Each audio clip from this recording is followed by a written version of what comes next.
கிறிஸ்துவுக்குள் பிரியமானவர்களே, உங்களை காண்பதில் ரொம்ப சந்தோஷம் அடைகிறேன். கர்த்தர் உங்களை ஆசீர்வதிப்பாராக. நான் ஆந்திரா, தெலுங்கானா, சத்தீஸ்கர், ஒரிசா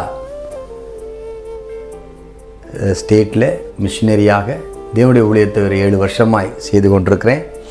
எனக்காக நீங்கள் ஜெபித்துக் கொள்ளுங்கள். அநேக எதிர்ப்புகள் மத்தியில், அநேக போராட்டங்கள் மத்தியில், அநேக தேவைகள் மத்தியில் இந்த இடத்துல ஊழியம் செய்து கொண்டிருக்கிறேன். எனக்காக நீங்கள் ஜெபிக்கும்படி அன்போடு கேட்டுக்கொள்கிறேன். ஆமென். இந்நாட்களில் ஆவியானவரின் அருணோதயம் என்ற நிகழ்ச்சிக்கு உங்களை அன்போடு கூட வரவேற்கிறேன். வாசிக்கலாம், ஒரு வசனத்தை வாசிக்கிறேன், கேளுங்கள். 1 ராஜாக்களின் புஸ்தகம் 10ஆம் அதிகாரம் 8ஆம் வசனம்.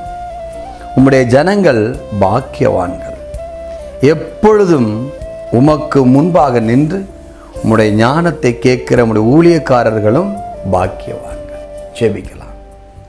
நல்ல பிதாவே, நன்றியோடு நாங்கள் உம்மை துதிக்கிறோம், ஸ்தோத்திரிக்கிறோம். ஐயா, நீர் ஆசீர்வதியும் பலப்படுத்தும்.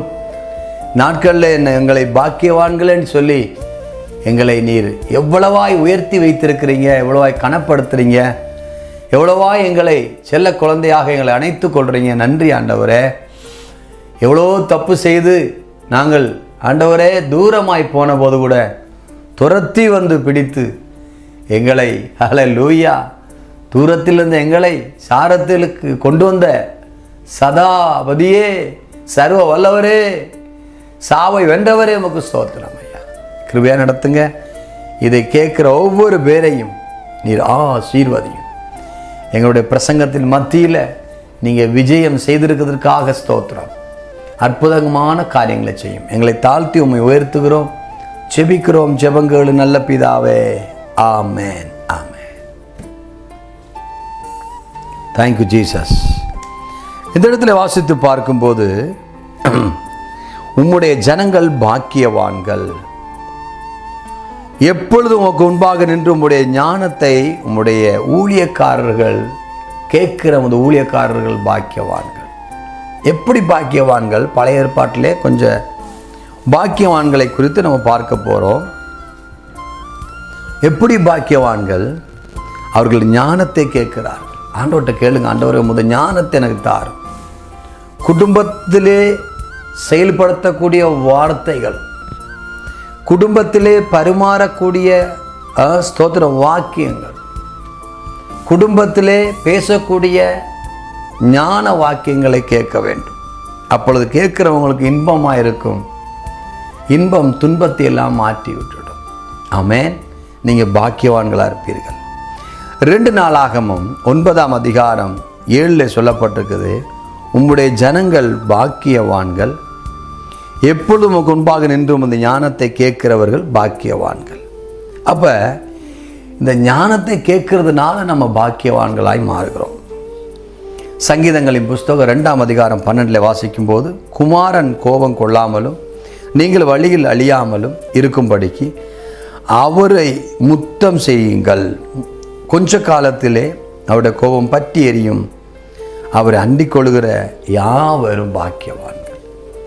அப்போ பற்றி எறிகிற கோபத்தின் மத்தியில் நம்ம ஞானமாக அவர்கிட்ட போய் சரண்டர் அடையணும்.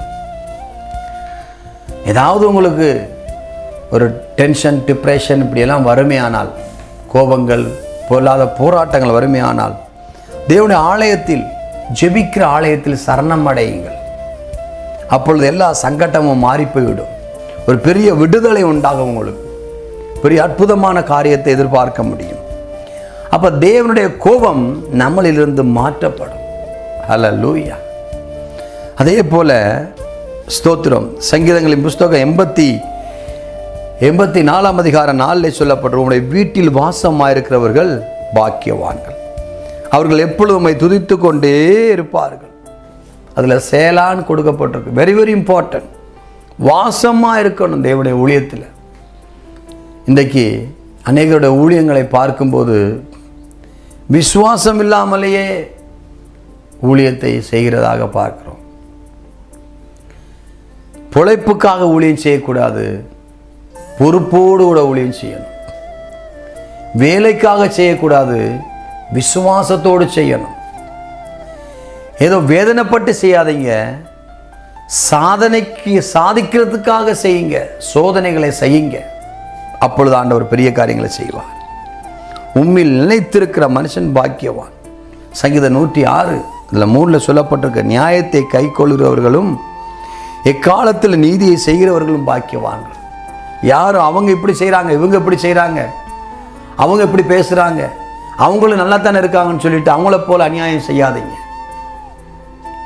இப்படி செஞ்சால் தான் பிழைக்க முடியும்னு சொல்லி பிழைப்புக்காகவே செய்யாதீங்க. பிழைப்பு தருகிறதெல்லாம் அவர்.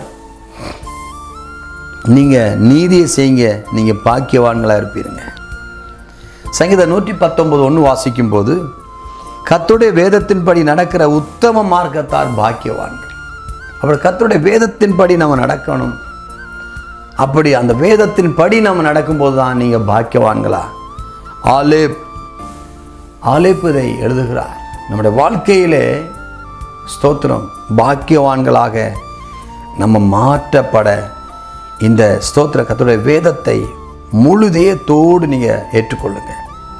சங்கீதம் 92:2 கூட சொல்லப்பட்டிருக்கு, அவருடைய சாட்சிகளை கை கொண்டு அவரை முழு இதயத்தோடு தேடுகிறவர்கள் பாக்கியவான்கள். சாட்சிகள் கை கொள்ளணும். சாட்சி ஒரு நாளையில் போயிடுங்க, ஒரு நிமிஷத்தில் போயிடும். நீங்கள் 10 வருஷமாக இருந்தால் கூட அந்த சாட்சியை காத்துக்கொள்ளணும். நல்ல பிள்ளை என்று பேரெடுக்க நாளாகும். ஒருவேளை நீங்கள் சாகு வர கூட ஆகலாம். ஆனால் கெட்ட பிள்ளை என்று பேரெடுக்க ஒரு நிமிஷம் போதுமுங்க. அதனால் சாட்சியை காத்துக்கொள்ளுங்க. ஸ்தோத்திரம். நீதிமொழிகள் 3:13 வாசிக்கும் போது, ஞானத்தை கண்டடைகிற மனுஷனும் புத்தியை சம்பாதிக்கிற மனுஷனும் பாக்கியவான்கள். அப்போ ஞானம் கூறுகட்டது போல பேசக்கூடாது, வாய்க்கு வர்றது போல பேசக்கூடாது. ஞானமான வார்த்தைகளை, கடினமான வார்த்தைகளை பேசி பிள்ளைகளை வேதனைப்படுத்தக்கூடாது. பிள்ளைகளும் கூட எனக்குத்தான் மொபைல் தெரியும், எனக்குத்தான் எல்லாம் தெரிந்தது போல, எங்கள் அம்மாவுக்கு ஒன்றும் தெரியாது என்று சொல்லி அவங்கள ஏமாத்திடாதீங்க. அவங்க ஹாஸ்டலில் படிக்க வைக்கிறவங்கள ஸ்தோத்திரம் காசு அனுப்ப கொடுத்து நீங்கள் பொழுதுபோக்குக்காக வீணானதுக்காக செலவழிக்காதபடிக்கு கண்ணும் கருத்துமாக நீங்கள் புத்தியோடு கூட செலவழிக்க வேண்டும். நீதிமொழிகள் 8:23 வாசிக்கும் போது, நீதிமொழிகள் 8:32 வாசிக்கும் போது, ஆதலால் பிள்ளைகளே எனக்கு செவி கொடுங்கள், என் வழிகளை காத்து நடக்கிறவர்கள் பாக்கியவான்கள். அவருடைய வழிகளை நம்ம காத்து நடக்கும்போது தான் நம்ம பாக்கியவான்களாக மாற முடியும். பிரியமான பிரதர் அண்ட் சிஸ்டர், அவருடைய வாழ்க்கையில் ஸ்தோத்திரம் வழியில், அவருடைய வழியில் நடங்க, துன்மார்க்க வழியில் நடக்காதீங்க. இன்றைக்கி அநேக பேர் உலக பிரகாரமான சினிமா தியேட்டருக்கு போகல, ஆனால் சினிமா எங்கே பார்க்குறாங்க? மொபைலில் பார்க்குறாங்க, லேப்பில் பார்க்குறாங்க, டேப்பில் பார்க்குறாங்க. ஓ ஸ்தோத்திரம். இந்நாள் முதல் மாற்றுவோம். பிரசங்கி 4:2 எப்படியாக பிரசங்கி சொல்கிறார், ஆதலால் இன்னும் உயிரோடு இருந்து பிழைக்கிறவர்களை பார்க்கலும் முன்னமே காலஞ்சென்று மரித்தவர்களே பாக்கியவான்கள். அப்போ நம்ம தப்பு பண்ணதுனால அவங்க மரித்துட்டாங்கன்னு சொல்லக்கூடாது. அவங்க பாக்கியவான்கள். கர்த்தருடைய பரிசுத்தவான்களின் மரணம் கர்த்தருக்கு பிரியமானது. உன்னதமான ஊழியர்கள் நம்ம தமிழ்நாட்டிலே பெரிய பெரிய பெரிய ஊழியர்கள்லாம் மரணம் அடைந்து விட்டார்கள். அவர்களெல்லாம் பாக்கியவான்கள். முன்பு மரித்தவர்கள் பாக்கியவான்கள். ஏசாயா 30:8 வாசிக்கும் போது, ஆனால் உங்களுக்கு இறக்கும்படி கர்த்தர் காத்திருப்பார், அவர்கள் மேல் மனதுருகும்படி எழுந்திருப்பார். கர்த்தர் நீதி செய்கிற தெய்வம், அவளுக்கு காத்திருக்கிற அனைவரும் பாக்கியவான்கள். காத்திருக்க முடியல, பிள்ளை கிடைப்பதற்காக, வேலை கிடைப்பதற்காக, வீடு கட்டுவதற்காக காத்திருக்க முடியல. ஆண்டவர் எனக்கு அது செய்யலை இது செய்யலைன்னு சொல்லி டென்ஷன் ஆகிறோம். நீங்கள் காத்திருங்க. பாக்கியவான்களாக இருந்து பெரிய காரியங்களை கர்த்தர் உங்களுக்காக செய்வார். ஏசாயா 32:20 வாசிக்கும் போது, மாடுகளையும் கழுதைகளையும் நடத்தி கொண்டு போய் நீர்வளம் பொருந்திய இடங்களிலெல்லாம் விதைக்கிற நீங்கள் பாக்கியவான்கள். பாருங்கள், நாங்கள்லாம் தமிழ்நாட்டில் பிறந்து கேரளத்தில் வளர்ந்து இதா ஸ்தோத்திரம் ஆந்திரா, தெலுங்கானா, சத்தீஸ்கர், ஒரிசா பல பிளேஸில் நாங்கள் விதைக்கிறோம்.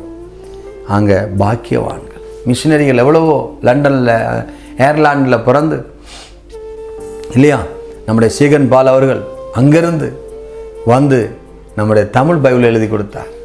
பாக்கியவான்கள் நம்மெல்லாம். அவர் விதைத்தார். இன்றைக்கு கோடிக்கணக்கான மக்கள், லட்சக்கணக்கான மக்கள் தமிழ்நாட்டிலே தேவனை ஆராதிக்கிறார்கள். ஆமென் சொல்லுங்க பார்க்கலாம். ஹல்லேலூயா. அதே போல ஸ்தோத்திரம். மல்கியா 3:12 வாசிக்கும்போது, அப்பொழுது எல்லா ஜனங்களும் உங்களை பாக்கியவான்கள் என்பார்கள், தேசம் விரும்பப்படத்தக்கதாயிருக்கும் என்று சேனையிலே கர்த்தர் சொல்கிறார். எல்லா ஜனங்களும் உங்களை பாக்கியவான்கள் சொல்வார்கள் உங்களோட நல்ல நடக்கைகளை பார்த்து. அதே போல ஸ்தோத்திரம்.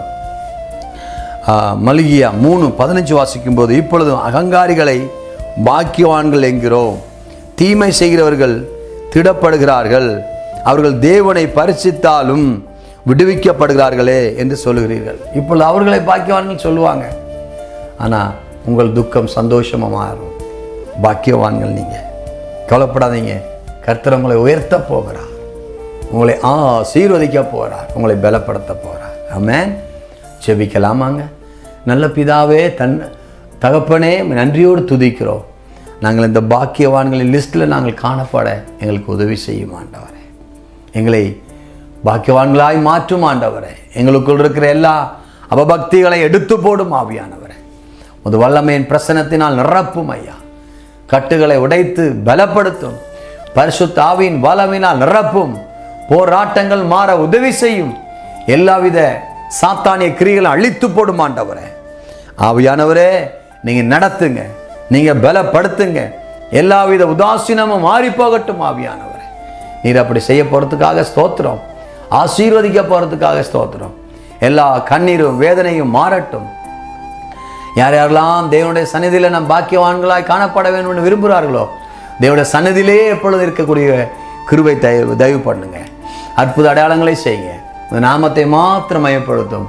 கிருபையாய் நடத்தும். இயேசுவின் நாமத்தில் ஜெபிக்கிறேன். ஜெபங்கள் நல்ல பிதாவே. ஆமென். அருமையான தேவனுடைய பிள்ளைகளை, இந்த பாக்கியவான்கள் என்ன இந்த நிகழ்ச்சி உங்களுக்கு ஆசீர்வாதமாக இருந்தால் அநேகருக்கு ஷேர் பண்ணுங்கள், சப்ஸ்கிரைப் பண்ணுங்கள். இந்த ஊழியத்தை நீங்கள் ஜெபத்தாலும் உங்களுடைய உதார்த்தமான காணிக்கையாலும் தாங்குங்க. எனக்காக அதிகமாக நீங்கள் உபவாசத்திலும் கண்ணீரிலும் உங்களுடைய குடும்ப ஜெபத்திலும் எனக்காக ஜெபிக்கும்படி அன்போடு கேட்டுக்கொள்கிறேன். கர்த்தர் தாமே உங்களை ஆசீர்வதிப்பாராக. ஆமென். ஆமென். ஆமென்.